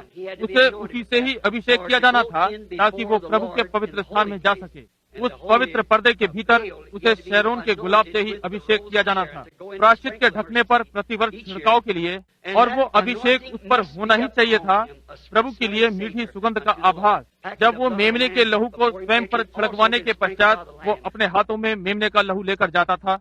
अनार और घंटियां उसके वस्त्र के छोर में चारों ओर होती थी। उसे कुछ निश्चित कदम चलने होते थे, पवित्र पवित्र, प्रभु के लिए पवित्र कहते हुए। ध्यान दें, वो शेरोन का गुलाब है, उस मीठी सुगंध का आभास, अपने लोगों पर अभिषेक। आप उसके सामने किसी मत के साथ नहीं आ सकते, किसी और चीज के साथ, परंतु शेरोन के गुलाब के अभिषेक के साथ। वो वचन है, वो घाटी की कमुदनी भी है। आप अफीम को कैसे प्राप्त करते हैं? आप कमुदनी को लेकर अफीम प्राप्त करते हैं और उसे निचोड़ते हैं और आपको अफीम मिल जाती है। डॉक्टर इसे अपनी प्रयोगशालाओं में प्रयोग करते हैं। एक परेशान और निराश व्यक्ति को लीजिए, या एक स्त्री को जो यह अनुभव करती हो कि वो पागल होने जैसी जा रही है, वो फर्श पर चहलकदमी करती है और चिल्ला रही है, वो मूर्छा रोग में है, और डॉक्टर थोड़ी सी इसकी अफीम लेगा और उस स्त्री के हाथ में या नाड़ी में सुई से डाल देता है, या उस मनुष्य के, और वे शांत हो जाते हैं कुछ देर के लिए, सब समाप्त हो जाता है। परंतु जैसे ही अफीम का असर समाप्त होता है तो फिर उनका हाल पहले से भी बुरा हो जाता है। परंतु मित्रों, मैं तुम्हें बताता हूँ कि ये केवल एक वास्तविक लिली की यानी कमुदनी की अफीम की छाया है, जो कि घाटी की है, जो मैं जानता हूँ। वो घाटी का कमुदनी है। वो कैलवरी पे मसला गया, वो हमारे अपराधों के कारण घायल हुआ, उसके कोड़े खाने से हम चंगे हुए। इन बातों के लिए वो फूल मसले गए। वो एक फूल था, वो एक ऐसा महान फूल था जैसे कि कभी नहीं खिला। वो ये घाटी का कमुदनी था और ये महान शेरोन का गुलाब। अब आज रात्रि वो लटका हुआ है, आकाश और पृथ्वी के बीच में लटका हुआ है। मैं विश्वास करता हूँ वो उस समय था यानी कि संसार के पाप उठाकर ले गया और चंगाई को वापस जगत में लाया। और बाइबल कहती है कि वो कल, आज और सर्वदा एक सा है। मित्र, जब जंगल में परमेश्वर ने मूसा से कहा, जो कि उसका एक नमूना है, एक पीतल के सर्प को उठाना। पीतल दर्शाता है पाप का न्याय हो चुका है। वो सर्प दर्शाता है, पीतल का सर्प ये दर्शाता है कि पाप का न्याय हो चुका है। जैसा कि पीतल दिव्य न्याय है, जिस प्रकार की पीतल की वेदी जिस पर बलिदान रखा जाता था, जैसे कि एलिया ने भी ऊपर देखा और कहा आकाश पीतल के समान था। अविश्वासी राष्ट्र पर जो परमेश्वर से फिरकर दूर हो गया था, दिव्य न्याय था। पीतल न्याय को दर्शाता है, दिव्य न्याय को, और सर्प दर्शाता है कि पाप का न्याय हो चुका। और यीशु वो पाप में सर्प हमारे लिए बना और परमेश्वर का न्याय अपने ऊपर ले लिया। वो हमारे अपराधों के लिए घायल किया गया, हमारे अपराधों के हेतु कुचला गया, हमारी शांति के लिए उस पर ताड़ना पड़ी और उसके कोड़े खाने से हम चंगे हुए। ओ परमेश्वर ने आज रात्रि आपके लिए अपना वो संदूक अफीम से भर रखा है। मसीही मित्रों, आप बीमार और दुखी हैं, ओ आप थके हुए हैं। ये आपके लिए बहुत कठिन है कि आप अधिक समय तक इसमें टिके नहीं रह सकते। आप इन आधुनिक दिनों में जिनमें हम रह रहे हैं परेशान हो जाएंगे। क्या आज रात्रि आपने लाइफ लाइन सुना? उन्होंने क्या कहा? रूस कहता है 55 में वे समस्त संसार का पूर्ण अधिकार प्राप्त कर लेंगे। इससे पहले कि ये घटित हो, स्वर्गारोहण हो जाना है। इसलिए मित्रों, ये कितना पास है, ये बिल्कुल यही अब पास में है। क्या आज आप पूर्ण हृदय से आज रात्रि उसे ढूंढेंगे? वो घाटी की कुमुदनी है और वो कल, आज और सदा तक एक सा है। आज रात्रि वो यहाँ अपने लोगों के मध्य में है कि ऊंचा उठाया जाए। ठीक उसी प्रकार से जैसे मूसा ने पाप के चिन्ह को उठाया, केवल पाप को ही नहीं परंतु रोगों को भी। याद रहे, यीशु ने कहा जैसे मूसा ने सांप को ऊपर उठाया, इसी प्रकार से मनुष्य का पुत्र भी ऊपर उठाया जाएगा।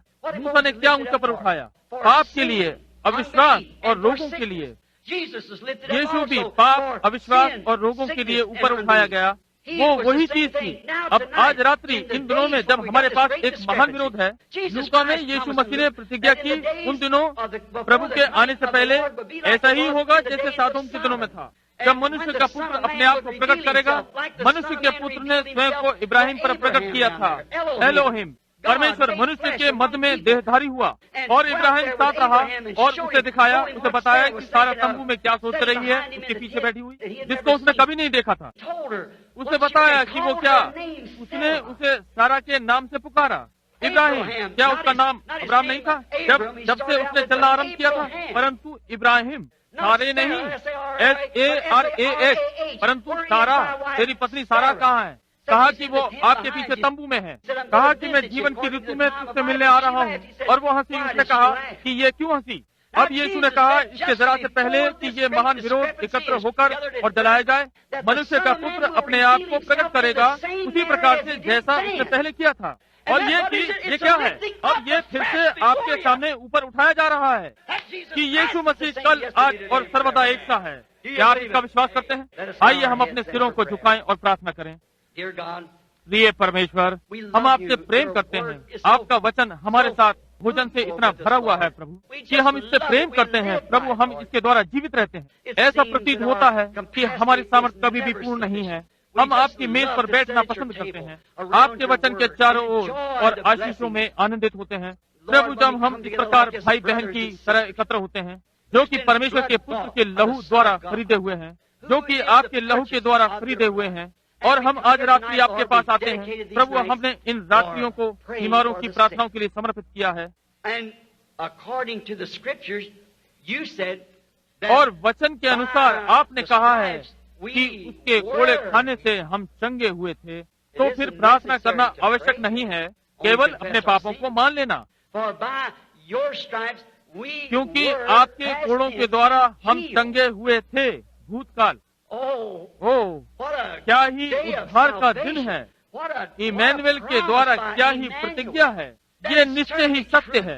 आपने कहा थोड़े समय बाद और संसार मुझे फिर न देखेगा, परंतु तुम मुझे देखोगे, क्योंकि मैं व्यक्तिगत सर्वनाम मैं तुम्हारे संग होऊंगा, तुम्हारे अंदर होऊंगा इस जगत के अंत तक। और समय के अंत में, इस महान विनाश में, आपने कहा बस इससे पहले कि ये घटित हो, ये ऐसा ही होगा जैसे कि सादों में आग बरसने से पहले और अन्य जाति के संसार को जला दिया। और तब ही वहाँ मनुष्य के पुत्र का प्रकाशन फिर से होगा, जैसा कि सादोम में हुआ था। पिता होने दें कि लोग इसे ना चूकें। और मैं प्रार्थना करता हूँ परमेश्वर, ऐसी असभ्य बातें यदि मैंने गलत कहा है तो मुझे क्षमा करें, जो कि बढ़ती जा रही हैं। प्रभु, मैं इन लोगों से प्रेम करता हूँ। मैं प्रार्थना करता हूँ कि ये वंचित ना हो। प्रभु, होने दे कि ये एक महान रात्रि हो। ऐसा हो कि प्रत्येक बीमार, दुखी, अंधा, जो कुछ भी यहाँ है प्रभु, वो आज रात्रि चंगा हो। होने दे कि हर पापी बचाया जाए। यदि वे अविश्वासी हैं तो अब उनके हृदय में ऐसा हो कि इस क्षण में वे मसीह को ग्रहण करें। पिता, ऐसे प्रदान करें। ये सब आपके हाथों में। हम अपने आप को आपको समर्पित करते हैं कि आप अपने मध्य में आते देख। और आपने यमुना 14:12 में कहा है, वो जो मुझ में विश्वास करता है वे काम जो मैं करता हूँ वो भी करेगा। हम कैसे जान पाते हैं कि आपने स्वयं को लोगों पर प्रकट किया? क्योंकि आप वो भविष्यद्वक्ता थे जिसके लिए मूसा ने कहा था कि वो उठ खड़ा होगा। उनके पास 400 वर्षों से भविष्यद्वक्ता नहीं थे, चारों ओर विरुद्धता थी, परंतु फिर भी परमेश्वर का वचन पूरा होना था, इसलिए वचन देहधारी हुआ और ऐसा ही विरोध ने भी किया। और पिता, आज हम फिर से देखते हैं विरोध एक बड़े गट्ठर के रूप में बदल गया है, और हम देखते हैं कि वचन भी उसी प्रकार से आ रहा है। पिता, आज रात्रि हमें आशीषित करें। हम स्वयं को आपको समर्पित करते हैं आपके वचन के साथ। प्रभु, जो कुछ भी आप हमारे साथ करना चाहते हैं हमारे साथ करें, यीशु के नाम में, आमीन।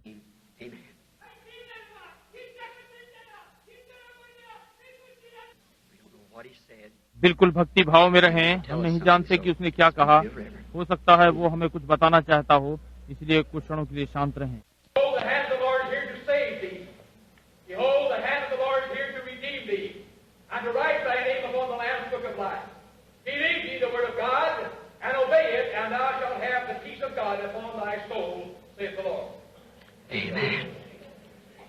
आमीन। क्या आपने कभी वचन पढ़ा जहाँ पर शत्रु आता है और वे सब एक स्थान पर एकत्र थे, और वे शत्रु एक महाशक्ति और परमेश्वर का आत्मा एक मनुष्य पर उतरा और उसे बताया, और उसने भविष्यवाणी की और कहा कि कहाँ पर जाकर प्रतीक्षा करें, और उन्होंने अपने शत्रु को नष्ट कर दिया। अब यहाँ वो फिर से आता है, एक स्थान है आपके शत्रु को नष्ट किया जाए। देखिए, परमेश्वर का हाथ पकड़िए, और परमेश्वर का हाथ मसीह है, वास्तव में वो वचन है, इसलिए उसे अपने हृदय में लें। आज रात्रि जब हम प्रार्थना पंक्ति को बुलाते हैं, मैं विश्वास करता हूँ आज बिली ने प्रार्थना पत्रों को फिर से दे दिया है, पी के आइए हम B85 को लें। पिछली रात्रि हमने 15 लिए था। हम अधिकतर एक रात्रि में 15 लेने का प्रयत्न करते हैं और तब अपने प्रार्थना पत्र पकड़े रहें। अब हम उन्हें लेंगे। 15 के लिए प्रयत्न करेंगे। 85 B जैसे ब्रनम आप जानते हैं, B85 से 100 तक। और हम देखें कि किसके पास 85 है। अपना हाथ उठाएं। आप हैं? ठीक है। ओ पीछे, ठीक है। 85 यहाँ आ जाएं। अब मेरा पुत्र, इसलिए कि हो सकता है कि यहाँ पर कोई अपरिचित ना जानता हो कि ये कैसे होता है। मेरा पुत्र या कोई और यहाँ पर आता है, यदि वो आने की योग्य ना हो, भाई बॉर्डर या कोई एक व्यक्ति आएगा, इनमें से 100 कार्डों या प्रार्थना पत्रों को लेगा, लोगों के सम्मुख खड़े होकर उन्हें आपस में मिलाएगा। इस प्रकार आपको प्रार्थना पत्र देता है। वो आपको नहीं बता सकता कि आपको यहाँ मंच पर बुलाया जाएगा या नहीं। वो ये नहीं जानता और ना ही मैं जानता हूँ। मैं रात्रि में आता हूँ और उन प्रार्थना पत्रों में से 10 या 15 खींच लेता हूँ। इससे आपकी चंगाई का कोई संबंध नहीं है। आप वहीं बैठे रह सकते हैं। देखिए, गत रात्रि आप में से कितने पिछली रात गए यहाँ थे? अपने हाथ उठाएं। देखा किस प्रकार से लोग सारी सभा में चंगे हुए। अब ये 85, 86, 87, 88, 89, 90। हाँ, हम इन्हें अभी लेते हैं। B 85, 86, 87, 88, 89, 90। वो एक ही था। निश्चय ही हमें आवश्यकता है। और यदि कोई यहाँ दूसरा है, हाँ, वो इसे ठीक कर देगा।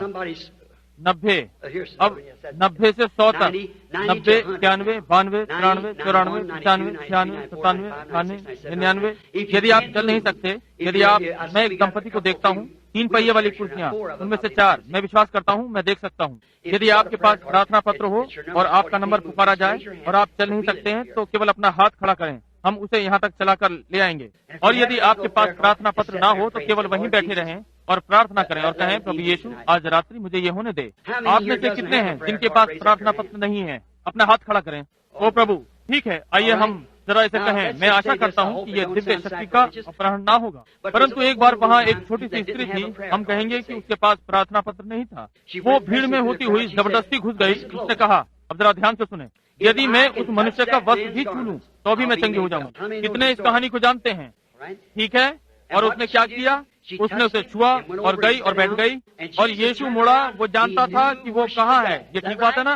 वो उसकी परेशानी को जानता था। क्या ये ठीक बात है? वो उसकी परेशानी को कि क्या है जानता था और उसने अपनी देह में अनुभव किया कि लहू बहना बंद हो गया। ये ठीक है ना? क्यों? क्योंकि उसने उसे छुआ था। अब आज रात्रि कितने यहाँ पर हैं मसीही जो इब्रानियों के अनुसार जानते हैं, इब्रानियों की पुस्तक की, यीशु अब महायाजक है।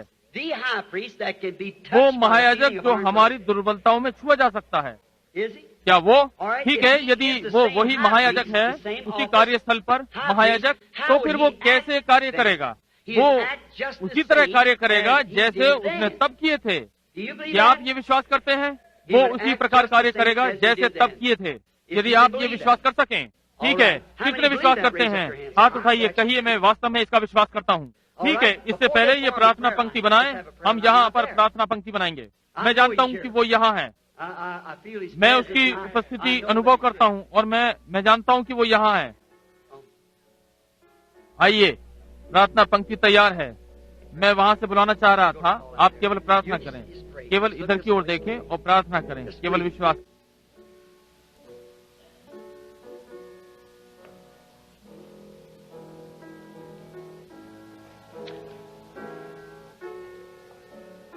एक छोटी स्त्री यहाँ बैठी हुई सीधी मेरी ओर देख रही है। वो चश्मा पहने बैठी है। उससे अगली, क्या आप देख सकते हैं कि वो वहाँ उस स्त्री पर ठहरा हुआ है? यहाँ देखिए, समझे, वो हृदय रोग से पीड़ित है। क्या आप विश्वास करती हैं कि परमेश्वर आपको चंगा कर देगा? यदि आप करती हैं तो अपना हाथ उठाएं कि आपकी यही परेशानी थी। ठीक है। अब यदि यही आपकी परेशानी थी तो हाथ उठाएं ताकि लोग देख सकें। अपना हाथ इस प्रकार उठाएं। अब आपके अंदर ये नहीं है। आपके विश्वास ने आपको चंगा किया। वो कल, आज और सर्वदा एक सा है। वो यहाँ विरोध है, परंतु यीशु कल, आज और सर्वदा एक सा है। क्या ये प्रार्थना करते रहें? देखिए, आपको यहाँ नहीं होना है ताकि आप जान सकें। अब ये एक महिला है, जहाँ तक मैं जानता हूँ, मैंने इन्हें कभी अपने जीवन में नहीं देखा। ये केवल एक महिला है जो यहाँ खड़ी है और आपके पास प्रार्थना पत्र है और आप नहीं जानती थी कि आपको बुलाया जाएगा या नहीं। बस किसी ने आपको प्रार्थना पत्र दिया और आपका नंबर पुकारा गया, इसलिए आप यहाँ पर आई हैं। क्या ये ठीक बात है? और मेरे पास कोई विधि नहीं है कि मैं जानूं आप क्या हैं, आप कौन हैं, आप कहाँ से आई हैं, आप क्या चाहती हैं, इस विषय में कुछ नहीं। मैं केवल एक मनुष्य हूँ, आप एक महिला। ये ठीक बात है। बिल्कुल यही चित्र एक बार बाइबल में आया, संत यूहन्ना के 4 अध्याय में। आप कहते हैं भाई ब्रैनम, तो फिर आपने क्या किया? एक क्षण पहले इस छोटे से खिंचाव के अंदर आ गया। देखिए, मुझे नहीं मालूम, उसे ही ये करना होता है, मुझे नहीं मालूम। वो स्त्री वहाँ कैसी थी, मैंने इस स्त्री को अपने जीवन में कभी नहीं देखा। ये मेरे लिए पूर्णतः अपरिचित है। मैं विश्वास करता हूँ कि वो ही स्त्री थी। वो कौन व्यक्ति था जो अभी वहाँ सभा में चंगा हुआ था? क्या आप? जी हाँ, हम एक दूसरे के लिए अपरिचित हैं। यदि ये ठीक बात है तो इस प्रकार हाथ हिलाइए। देखिए, मैंने इस स्त्री को कभी नहीं देखा, परंतु वो वहाँ बैठी हुई विश्वास कर रही थी। अब उसने किसी चीज को छुआ है कि नहीं? मुझे छूकर कुछ भी नहीं होगा। परंतु अब क्या आप नहीं देख सकते हैं कि बाइबल एकदम सही परमेश्वर का वचन है? वो कल, आज और सर्वदा एकता है। हम उस पवित्र आत्मा के मंदिर बन जाते हैं जो कि मसीह है। देखिए, यही वास्तविक बीज है। तब यदि वो वास्तविक पवित्र आत्मा उस वास्तविक वचन के बीज में आ जाता है, न कि वो उसका एक भाग नहीं लेगा, क्योंकि शैतान उसका प्रयोग करता है। आपको सारा का सारा लेना होगा। देखिए, उसका प्रत्येक वचन, क्योंकि वो आधा परमेश्वर नहीं, वो संपूर्ण परमेश्वर है। देखिए, और यही होता है। अब यहाँ एक महिला है, मैंने इसे कभी नहीं देखा। एक बार यीशु ने इस प्रकार की महिला को पाया। हो सकता है एक सी स्थिति ना हो, मैं नहीं जानता। और वो एक कुएं पर बैठा हुआ था। उसे सामरिया जाना था, और हम पाते हैं कि सामरिया पहाड़ के नीचे को है, और बल्कि वो यरीहो जा रहा था, और वो सामरिया होकर चला, और वो सुखार नगर में आया, और वो कुएं पर बैठ गया और अपने चेलों को खाना लेने को भेजा। संसार में लोगों की कितनी जातियां हैं? 3, हेम, शेम और जापेत के लोग। हम सब नूह से निकले हैं, और उस समय का सारा संसार नष्ट हो गया था। लोगों की केवल 3 जातियां, यहूदी, अन्य जाति और सामरी, जो कि आधे यहूदी और आधे अन्य जाति होते हैं। और यही सब संसार की जातियां हैं। देखिए, केवल 3। परमेश्वर में हर चीज 3 में सिद्ध होती है। जिस प्रकार की ये 3 जिनकी कि मैं आज रात्रि बात कर रहा था, विरोध की 3 स्थितियां, वचन देहधारी हुआ की 3 स्थितियां, और आदि आदि। देखिए, और अब वो जो यहूदियों से बात कर रहा था, फिलिपुस को बताया, जब वो नतेल को लाया कि वो कहाँ था, और कहा मैंने उसे देखा जब वो पेड़ के तले था। उसने कहा, इंद्रियास पतरस को लाया, उसने कहा तेरा नाम शमौन है, और अब से तू पतरस कहलाएगा। कहा कि तू योना का पुत्र है। देखिए, वे सारे यहूदी थे, परंतु यहाँ वो अन्य जातियों के पास आता है। अन्य जातियों के पास नहीं, परंतु एक सामरी के पास। अब अन्य जातियों का समय है। उसने ये कभी भी अन्य जातियों के बीच में नहीं किया।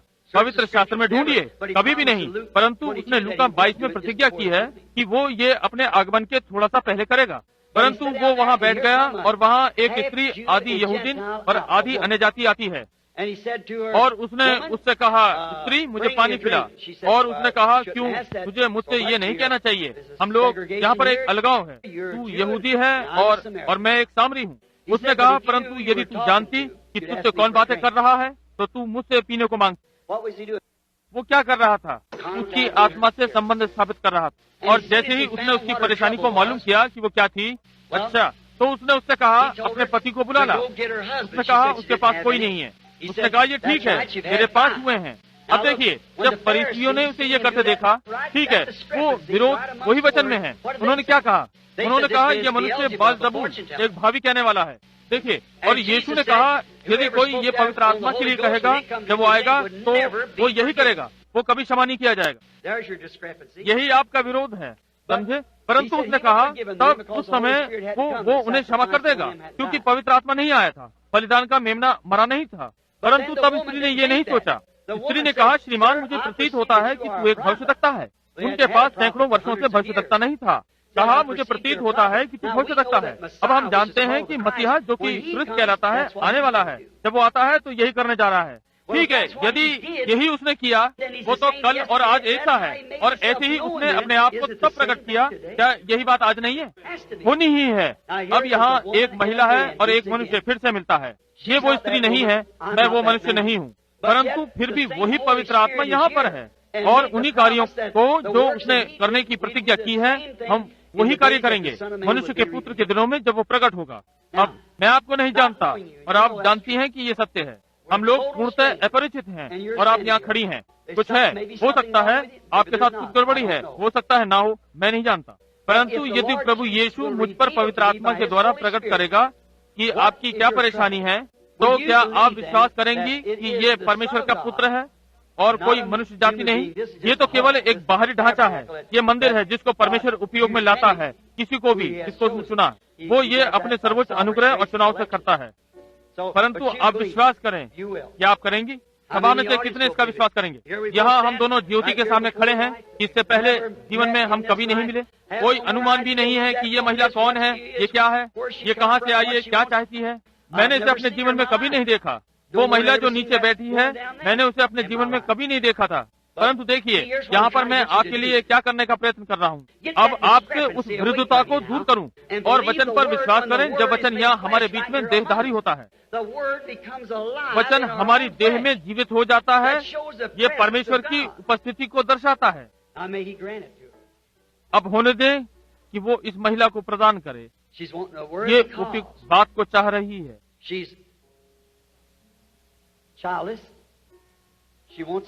ये बालक रहित है। ये एक बालक चाहती है। ये लगभग 40 वर्ष की है। निश्चय ही यह संभव नहीं है। अभी वो लोग जहाँ बैठी हैं, वो स्त्रियाँ जो अपने जीवन भर बांझ थीं और इस मंच पर इसी प्रकार आईं और प्रभु ने उन्हें बालक दिए। जो जानते हैं, आप में से कुछ अपने हाथ उठाएं। देखा, मैंने एक छोटी प्रिय सी लड़की को उस दिन रविवार को यहाँ जाने से पश्चात गोद में उठाया था। रविवार दोपहर बाद प्रभु ने कहा कि उसकी माँ बांझ थी और वो छोटी लड़की, प्यारी छोटी सी थी। वो है यहाँ? कहाँ है वो? हाँ, यहाँ है वो। यही यहाँ नीचे बैठी है। माँ वहाँ बैठी है। यहाँ वो छोटी सी लड़की है, स्वयं है। देखिए, ये परमेश्वर की ओर से बोला गया वचन थी। अब क्या आप उस पर अपने पूर्ण हृदय से विश्वास करेंगी? क्या आप विश्वास करती हैं कि आशीष जो आपके पास है, जो अब आप अनुभव कर रही हैं, ये परमेश्वर उत्तर दे रहा है? यदि परमेश्वर मुझे बताए कि आपका क्या नाम है ताकि आप अपने बालक का नाम रख सकें, आप विश्वास करेंगी? तो फिर श्रीमती थॉमसन, आप घर जा सकती हैं और आप अपना बालक पाइए, यदि आप पूर्ण हृदय से इसका विश्वास करें। क्या आप अपने संपूर्ण हृदय से विश्वास करते हैं? केवल विश्वास करें, शंका न करें। केवल परमेश्वर पर विश्वास करें। परमेश्वर परमेश्वर है। आप कैसे हैं श्रीमान? मैं समझता हूँ कि हम भी अपरिचित, जहाँ तक मैं जानता हूँ कि कभी यदि मैंने आपको अपने जीवन में देखा, जब आप वहाँ आ रहे थे और मैंने सोचा था कि आप भाई शकेरियन के अंकल या वो जो भाई मिशिगन गाने वाले, जब आप वहाँ थे और तब मैंने आपको देखा कि आप प्रार्थना पंक्ति में जा रहे थे। अब आपके साथ अपरिचित होने के नाते या आपसे और मैं दोनों ओर से अपरिचित हूँ।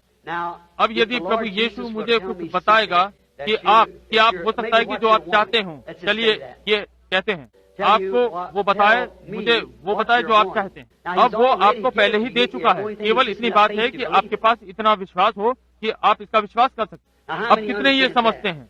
केवल इतना विश्वास कि ये विश्वास करें कि जो आपने मांगा है वो मिल चुका। देखा, अब यदि आप यहाँ कुछ चाहते हैं और वो मुझे बता सकता है कि आपकी क्या इच्छा है, आप जानते हैं कि मैं नहीं जानता कि आपकी क्या इच्छा है, तो यहाँ कुछ होना चाहिए जो ये कर रहा है। अब वचन के अनुसार उसने ये करने की प्रतिज्ञा की है। वो उनके हृदयों के अंदर के विचारों को जानता है। क्या ये ठीक बात है? ठीक है। आपके अंदर चंगा होने की बहुत इच्छा है। एक बात, आप नाड़ी संबंधी रोग से पीड़ित हैं, बहुत ही अधिक रूप, ये ठीक बात है। दूसरी बात, आपकी पीठ में परेशानी है। कुछ समय से आपकी पीठ की हालत बहुत बिगड़ी हुई थी। आपने इसका ऑपरेशन भी करवाया है। ये यहोवा यूं कहता है। ये सत्य बात। देखिए, ये ठीक बात है। और यहाँ दूसरी बात यह है कि आपके हृदय की गहराई में ये इच्छा है कि पवित्र आत्मा का बपतिस्मा प्राप्त करें। ये बिल्कुल ठीक बात है। यहाँ आइए। प्रिय परमेश्वर, यीशु मसीह के नाम में उन्हें दे कि ये मनुष्य इससे पहले कि इस स्थान को छोड़े पवित्र आत्मा से भर जाए। यीशु मसीह के नाम में, आमीन। मेरे भाई, अब इसे ग्रहण करें, केवल विश्वास करें और संदेह न करें। आप कैसी हैं? मैं मानता हूँ कि जहाँ तक मैं जानता हूँ, हम एक दूसरे के लिए अपरिचित। यदि ये ठीक बात है, क्यों? ताकि लोग जान सकेंगे। केवल अपना हाथ उठाएं कि लोग देख सकें कि हम अपरिचित। अपनी जानकारी में मैंने इस महिला को कभी नहीं देखा और मैं समझता हूँ इसने मुझे कभी नहीं देखा जब तक आप यहाँ सभा में नहीं थी, क्योंकि स्वर्गीय पिता जानता है और उसका वचन यहाँ रखा हुआ है कि अपनी जानकारी में मैंने इस महिला को अपने जीवन में कभी नहीं देखा। इसलिए मैं नहीं जानता कि आप यहाँ किस लिए हैं। ऐसा कोई अनुमान नहीं है कि आप कौन हैं, क्या है, या आपके विषय में कुछ नहीं जानता। मैं आपको एक बात भी नहीं बता सकता, केवल एक बात कि ये केवल वरदान है। यदि मैं कर सकता, जैसा कि आपने मुझे थोड़ी देर पहले मुझे कहते सुना, थोड़ा चलकर आइए, सुनिए वो क्या कहता है। जो मैं देखता हूँ मैं वही कहता हूँ जो वो नहीं कहता। मैं नहीं कह सकता जो मैं अपने आप से कहूँगा तो वो गलत होगा। देखिए, वो गलत ही होना है, परंतु यदि वो ये कहता है तो वो बिल्कुल ठीक। वो कभी भी गलत नहीं हो सकता, वो कभी भी गलत नहीं हुआ। जब तक वो परमेश्वर रहेगा वो कभी भी गलत नहीं होगा। देखा, समझे? क्योंकि परमेश्वर गलत हो ही नहीं सकता। परंतु यदि परमेश्वर मुझे बता सकता है कि आप क्या चाहती हैं, आपकी क्या इच्छा है, या फिर आप यहाँ किस लिए हैं, आपने कुछ किया है या कुछ भी इस प्रकार का, या आप कौन हैं, आप कहाँ से आई हैं, या जो कुछ भी वो मुझे बताना चाहता है, आप विश्वास करेंगी। धन्यवाद। एक बात ये कि आपके पैरों में तकलीफ है, आपके पैर आपको परेशान करते हैं, ये ठीक बात है। उठाइए अपना हाथ। आपको स्त्री रोग है, महिला वाली गड़बड़ी, और आपके हृदय में एक बहुत बड़ी इच्छा है, क्योंकि आपने अभी किसी को खो दिया है, क्या कुछ, ये एक लड़का है और आपका बेटा घर छोड़कर भाग गया है, और आप चाहती हैं कि मैं प्रार्थना करूं कि वो वापस आ जाए। परमेश्वर स्वर्ग में है, उसका बच्चा उसके पास भेज दें। पवित्र आत्मा उस नवयुवक को आज रात्रि रोके और उसकी माँ के पास वापस भेज दे, यीशु के नाम में। वो जो जानता है आपके पास वापस भेज देगा, चिंता न। अब विश्वास करें, संदेह न करें, अपने संपूर्ण हृदय से केवल विश्वास करें। आप विश्वास कीजिए और बाकी सब परमेश्वर प्रदान करेगा। अब केवल ये 2-3 विचारों भावनाओं को परखना या जो कुछ भी था, मैं बस चलता चला गया जब तक कि इसने मुझे अंधा ना कर दिया कि मैं इसकी व्याख्या नहीं कर सकता। इसकी व्याख्या करने की कोई विधि नहीं है। आप कहते हैं आपका अर्थ ये है, उससे भी खराब था जो आपने वहाँ 45 मिनट तक प्रचार किया, या और अधिक आप सोचते हैं। जी हाँ श्रीमान, यदि ये 3 घंटों तक भी होता है तो भी ये उतना नहीं होता। एक स्त्री ने हमारे प्रभु यीशु का कपड़ा छुआ था और ये लोग मुझे नहीं छू रहे हैं। क्यों? ये महिला जो यहाँ है, जरा इधर देखिए, वो कर सकेगी। महिला ने मुझे पूरी तरह से छुआ है, कुछ भी नहीं होगा। मैं केवल एक मनुष्य हूँ, परंतु इसे उसको छूना है, और मैं एक वरदान के द्वारा, बस ये होता है, मैं स्वयं में अलग हट जाता हूँ और केवल वही कहता हूँ जो मैं देखता हूँ। समझे? बस यही है। देखिए, मुझे छूने से कुछ नहीं होता, परंतु ये मेरे द्वारा यीशु को छूती है। और इस प्रकार से इस महिला ने परमेश्वर को यीशु के द्वारा छुआ। जब वो नहीं जानता था कि महिला के साथ क्या मामला है, उसने केवल उसका कपड़ा छुआ और जाकर बैठ गई। और उसने कहा मुझे किसने छुआ? और चेलों ने कहा, क्यों, सब कोई तुझे छू रहा है, तू ऐसा क्यों कहता है? उसने कहा, परंतु मैंने अनुभव किया है कि मुझ में से दिव्य गुण निकला है। अब आप जानते हैं कि गुण क्या होता है? सामर्थ्य। वो एक महिला के छूने से दुर्बल हुआ और वो परमेश्वर का पुत्र था। मेरे विषय में क्या है? एक पापी जो उसके अनुग्रह से बचाया गया है। आप जानते हैं ये क्यों अधिक है? क्योंकि उसने कहा, ये काम जो मैं करता हूँ तुम भी करोगे, तुम इससे अधिक करोगे, क्योंकि मैं अपने पिता के पास जाता हूँ। महान, वहाँ इस प्रकार से कहा गया है, परंतु सही यूनानी अनुवाद है, तुम इससे अधिक करोगे। अब इस महिला को मैं नहीं जानता, मैं इसके विषय में कुछ भी नहीं जानता। ये भी मेरे लिए ऐसी ही अपरिचित है जैसे और लोग थे। हम एक दूसरे से अपरिचित हैं, केवल इसलिए कि लोग जान सकें। अपना हाथ उठा सकती हैं और कहिए, हम एक दूसरे को नहीं जानते हैं। अब परमेश्वर का पुत्र, यदि वो एक बार एक स्त्री से इस तरह से विस्तृत दृश्य में कुएं पर मिला और उसने उससे बात की एक क्षण के लिए, और वो जान गया कि उसकी परेशानी कहाँ थी, और उसने उसे बता दिया कि उसकी क्या परेशानी थी, और इस प्रकार से वो जान गई कि वो मसीहा था। और अब ये मैंने, आपने मुझे छुआ, मैंने आपको छुआ और कुछ नहीं हुआ, परंतु मेरा विश्वास वरदान के द्वारा और आपका विश्वास इस पर विश्वास करने के द्वारा इसे छू सकता है, और वो हमारे द्वारा बोल सकता है कि मुझ में होकर आपसे। तब आप जान जाते हैं कि वो यहाँ ऐसे ही है जैसे सुखार के कुएं पर था। देखिए, वो कल, आज और सर्वदा एक सा है। आप ये विश्वास करते हैं? आपके साथ बहुत सारी परेशानियां हैं, बहुत सी बीमारियां और उलझने। एक विशेष चीज जिसके लिए आप प्रार्थना करवाना चाहती हैं, वो जोड़ों का दर्द है। ये ठीक बात है, ठीक है ना? आप इस रोग से अकड़ती जा रही हैं। जब आप देखती हैं तो आप अपना हाथ उठाएं और आप धीमे धीमे चली। जहाँ तक मुझे याद है, थोड़ी देर के लिए, 1 मिनट के लिए रुकें। हो सकता है कि कुछ और कहा जा सकता है, वो ले लेगा। या आप जानती हैं, आप चीजें अनुभव करती हैं। आप लोग जानते हैं, जैसा कि श्वास इसके विरुद्ध आ रहा है, वे कहते हैं क्यों, वो अनुमान लगाता है, या आप जानते हैं इस तरह से आदि आदि। परंतु आप सभ्य व्यक्ति लगते हैं। एक क्षण जरा मुझसे बात करें। हम थोड़ी सी देर के लिए यहाँ खड़े हों, क्योंकि मैं सोचता हूँ कि आपके हृदय में कुछ और है जो कि आप परमेश्वर से चाहते हैं। अब आपकी प्रार्थना का उत्तर मैं नहीं दे सकता, परंतु वो दे सकता है, क्योंकि यदि आप इसका विश्वास करें तो इसका उत्तर दिया जा चुका है। परंतु यदि आप विश्वास करना चाहते हैं, आपको विश्वास दिलाने के लिए, अब मैं आपको बताता हूँ, ये किसी प्रिय के लिए है जो यहाँ नहीं है। और वो भाई है, वो इस देश में भी नहीं है, वो एक नमी वाले देश में है, बहुत सारी झीलें हैं। मैं कहना चाहूंगा जैसे मिशिगन में है या किसी मिशिगन है जहाँ पर वो है, और वो जानलेवा रोग से पीड़ित है, और वो गुर्दे की बीमारी से जिसका इलाज नहीं हो सकता है, वो उससे परेशान है। क्या ये ठीक बात नहीं है कि नहीं? ये यहोवा यूं कहता है। अब वो रुमाल जो आपके हाथ में है, जिसे आपने परमेश्वर की ओर उठाया था, अपने भाई के पास भेज दें और उससे कहें कि संदेह ना करें परंतु विश्वास करें, और वो उसे चंगा कर देगा। अब यदि आप इसका विश्वास करें, आप अपने पूरे हृदय से विश्वास करें, तब देखिए, यदि आप विश्वास करती हैं, करने के लिए केवल एक ही चीज है, यही कि इसे पूरी तरह से स्वीकार करें। क्या ठीक है? अब आप कहते हैं कि वो उसको देख रहा है, उन लोगों को, यही वो अब कर रहा है, उन लोगों की ओर देख रहा है। आप ये बहुत देखते हैं, परंतु ताकि आप इसे ना जान सकें, ये महिला जो यहाँ है, इधर से ऊपर आई है, मरीज, आप जो भी हैं, मैं उसकी ओर नहीं देख रहा हूँ। क्या आप ये विश्वास करती हैं कि परमेश्वर मुझ पर प्रकट कर सकता है कि आपकी क्या परेशानी है? अपने हाथों को उठाएं यदि आप करते हैं। यहाँ ये महिला मरीज, जी हाँ, ठीक है। तब यदि आप अपने पूरे हृदय से विश्वास करती हैं, तो वो सांस यानी दमे की बीमारी को आपको आगे परेशान नहीं करेगी। ठीक है, घर जाइए और इसका विश्वास कीजिए। विश्वास करें, उस महिला की ओर ना देखें क्या है। देखिए, वो आप इस ओर देखें, दर्शन चल रहा है, इसका कोई मतलब नहीं क्या होता। आमीन। क्या आप नहीं देख सकते हैं? बिल्कुल सिद्ध, जैसा परमेश्वर सिद्ध हो सकता है। आप भी विश्वास करते हैं? क्षमा आपको भी छोड़ सकता है, क्या नहीं छोड़ सकता? आप विश्वास कीजिए, ये छोड़ देगा। ठीक है, जाइए, प्रभु यीशु को बताइए कि आप उस पर विश्वास करते हैं। एक दिन आपको छड़ी साथ में लेनी पड़ती यदि ये जोड़ दर्द आपको अपाहिज बना देता, परंतु अब ये नहीं करेगा। आप नहीं कर रहे हैं, आप विश्वास नहीं कर रहे हैं क्या? आप विश्वास करते हैं कि आप ठीक होने वाले हैं? अपने मार्ग पर जाइए। यीशु मसीह आपको चंगा करता है। हृदय रोग लोगों को मार डालता है, परंतु ये आपको नहीं मारेगा। क्या आप विश्वास करते हैं कि परमेश्वर आपके लिए इसे चंगा करेगा और आपको चंगा कर देगा? अपने पूरे हृदय से विश्वास करते जाइए। कहिए, सच में मैं इसके लिए विश्वास करता हूँ। आप अंग्रेजी बोलती हैं? आप अंग्रेजी समझती हैं?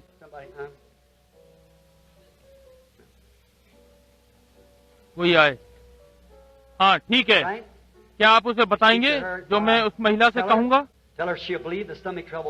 उसे बताएं, यदि वो विश्वास करेगी तो पेट का रोग उसे छोड़ देगा। वो इसका विश्वास करेगी, आपकी पीठ का रोग भी आपको छोड़ देगा। इसलिए अब आप अपने मार्ग पर जा सकती हैं और चंगी हो जाएं।